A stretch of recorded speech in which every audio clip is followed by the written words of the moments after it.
The Hare and the Tortoise Story. Long time ago, there lived a hare in the forest who always boasted of his running speed. He would often tease the tortoise for being the slowest animal around. One fine day, he dared the tortoise to a race in order to exhibit his skills in front of other animals in the forest. The tortoise finally accepted the challenge and decided to compete him in a race. On the day of the race, all the animals of the forest gathered to watch the competition between the hare and the tortoise. The race began at the count of 1, 2 and 3. The hare immediately started running and the tortoise started at its usual slow pace. Soon the hare reached a long way ahead, almost a few yards from the finish line. He looked back to check if the tortoise was anywhere nearby. However, the tortoise was left far behind and almost could not be seen. The hare decided to pause and take some rest on the way before he completed the race. Soon the hare fell into a deep sleep. After a few hours the hare woke up and quickly jumped to check if the tortoise was around. To his dismay, the tortoise was just a few steps away from the finish line. Seeing the tortoise close to the finish line, the hare rushed towards it as fast as he could. However, it was too late and the tortoise finally crossed the finish line, thereby winning the competition. Moral: slow and steady wins the race.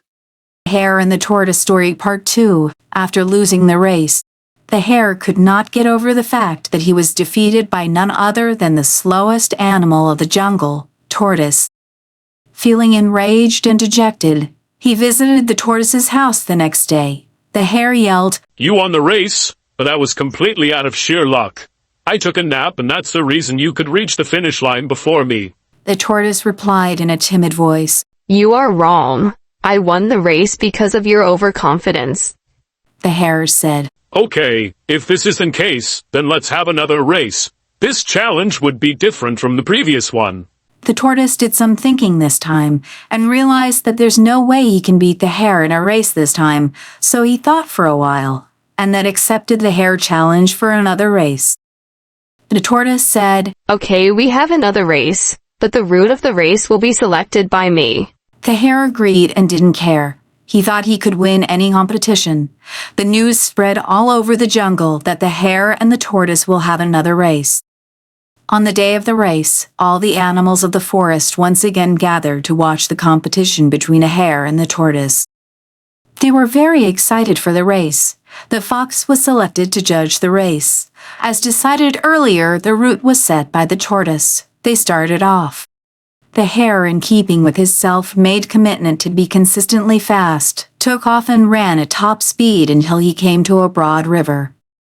The finishing line was a couple of kilometers away on the other side of the river.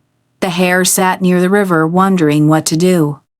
In the meantime, the tortoise reached up the river, trundled along, got into the river, swam to the opposite bank, continued walking, and finished the race.